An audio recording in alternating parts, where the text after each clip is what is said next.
More Apex drama in the esports scene ensues, and boy, are we in a big ride for this one. So you guys know there's been a lot of conversation between Hal, Sikezz, Waltzy, many others about potential paycheck stealers in this scene. People that should not be getting paid as much as they are, but yet they are. They're not delivering on value. They're not delivering on performance. What in the world's going on? How calling some people out specifically by name, that person by name, ratioing how with some drama of his own, crazy stuff. I feel like OG Keemstar pulling out some of this crap. And then on top of that, pros coming out to disagree with Hal's bad or take about the bad state of the game just recently, not only in text, which we covered yesterday, but also in video from stream clips that have since come out as well. And also some good news for the ALGS. Let's dive in and talk about it. First, I wanted to make mention ALGS LAN scrims. Just recently, you guys know they brought these back for champs coming up in January. Happy that they've done so. Obviously, a little bit more entertaining. We got some other stuff to review.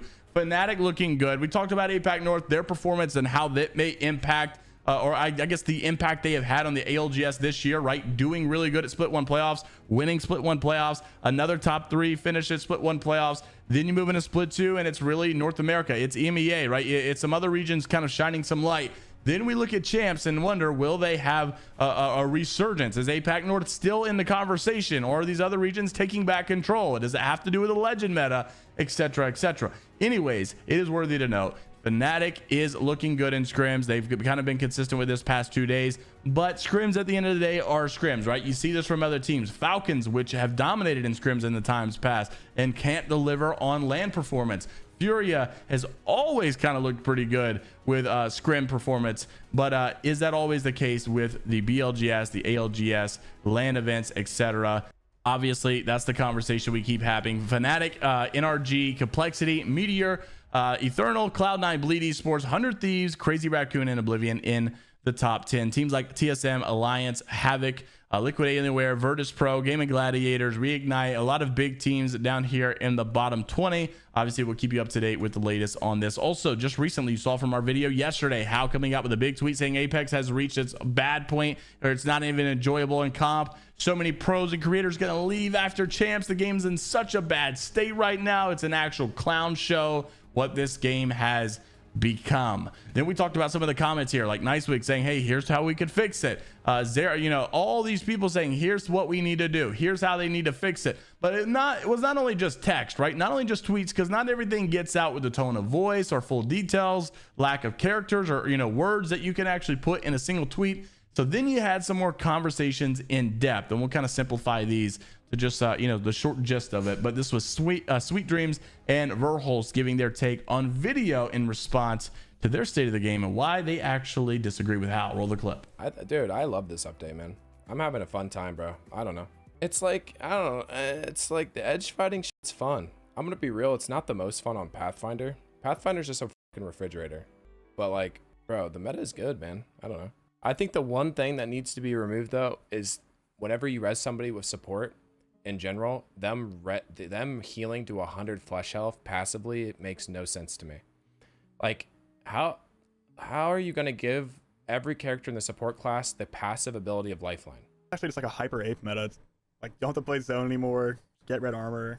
You literally can run around anywhere with no risk of dying because you double reset. Now, that wasn't the only conversation that was had in the last couple of days. Hal, Sikezz, and Waltzy going on stream to talk about potential paycheck stealers and how the salary for Apex professional players may be way too high. Some of these people taking money from organizations that they do not deserve. That has been a controversial one, and even all the people in this you know, clip don't agree with each other. Sikezz basically telling Hal, I disagree with you completely here. So there's a lot of perspectives to this, and I really do appreciate Sikezz' perspective, being that it's real, right? Not everybody is financially accelerated or blessed on the level of Hal or Nicewig or whatever. Some people are really trying their hardest. There is, as a content creator, just be honest, there is a sense of luck behind everything. Don't get me wrong, it is a commitment, it is grind, it is skill, there's making right decisions, but it's a little bit all in one. There's always a little bit of luck in your favor, luck involved. Some things are just different, and I know there's some creators out there that disagree with that, but I'll die on that hill. Okay, anyways, so you had the conversation without being too extensively long. We'll play some 5 to 10 second clip spans of some of the most controversial opinions that you'll hear throughout that long video. Roll these clips. It's just crazy that there's like so many signed teams. Yeah, a lot of those teams should not even be like getting paid a Don't fucking say it. dollar. I was saying earlier, like, no, it's not even that like some of the teams are bad or bad like players are bad. I swear orgs are actually like more like so brain dead than we think. It's insane. Like how they like pay certain players and like how they even make money in the first place is just, I don't know. Like the money that I've heard from like certain like getting paid certain players, like I would never give them that amount of money no matter what. You reckon you give yourself the amount that you're on? Yeah, because of my exposure. What do you mean? I don't know if I would pay you as much as you're getting paid. You're definitely worth like obviously a lot, but that like how much you're getting paid, I feel like Yeah, but you have I really almost- no idea like how much money they can get from sponsors and stuff from my like viewership Name. and shit. Yeah. yeah. Only comp players like the Moist roster, like how none of those guys stream, and how much they're getting paid is like insane. Like if you're not streaming or you don't even break like 1,000 viewers, All right, Daddy's back. you should not be getting paid more than like $5,000 or some shit. Whoa, Hal. All right, you need to settle down, bud. Why are we throwing shit? Why are we throwing shots at me right now? And me.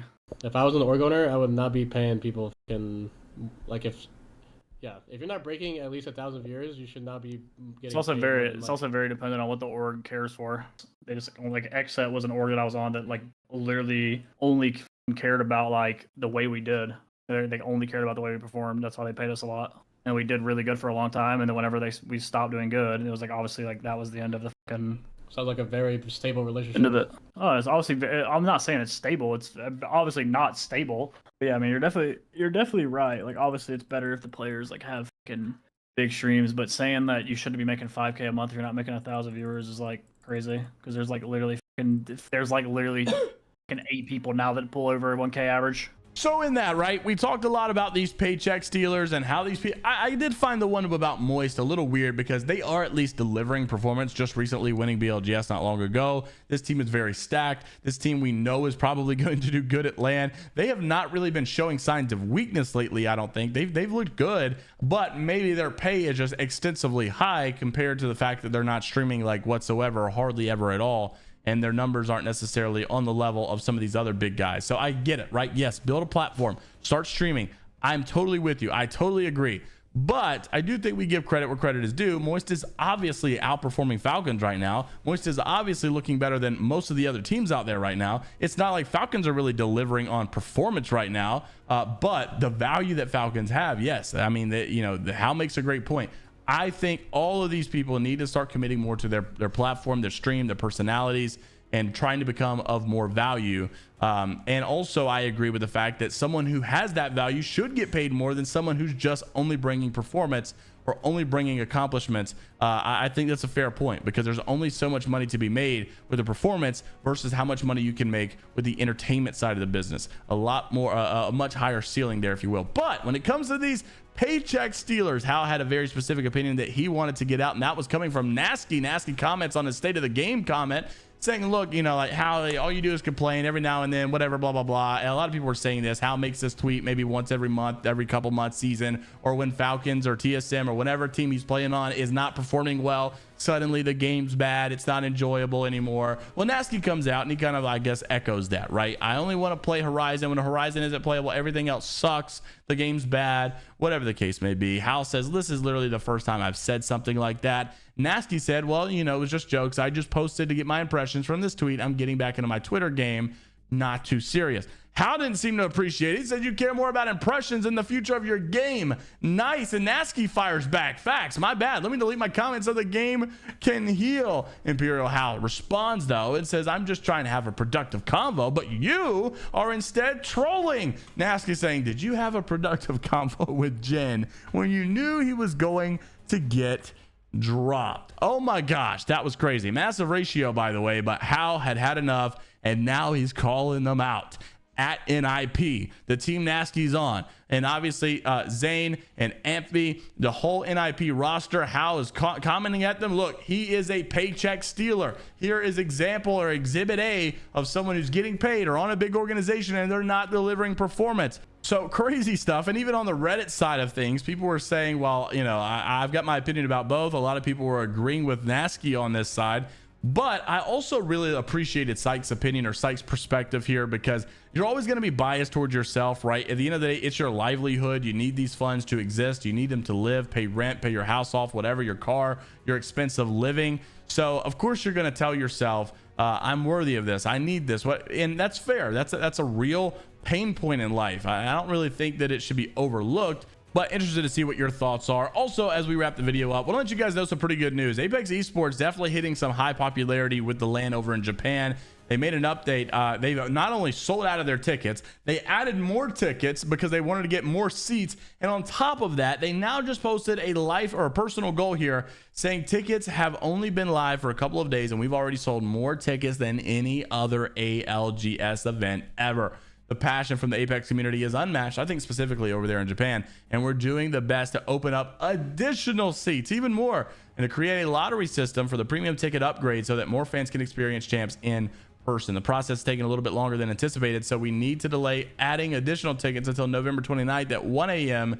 PST. We really appreciate you understanding, and thanks for your patience. Man, Champs looks like it might be extremely big, and honestly, I'm excited because if we can get Champs, an event that all eyes are going to be on, many other games out there will be looking into. If we can get that LAN event looking good, the production looking good, the crowd is really loud, if we can get it packed out, it could be good for our game. Maybe it'll set a good precedent for the standard that we need to have going into future events. Interested to see what your thoughts are in all the comment section about all the topics mentioned in today's video. Like and subscribe if you want to stay up to date with Apex Legends esports news, drama, stories, and much more. I know this one was more drama filled and kind of like a reality TV, trashy TV show, old Keemstar style, kind of gunky. It is what it is. This is the scene sometimes. You just got to cover it. Let me know what your thoughts are. Until the next time, we'll see you all later, Gators.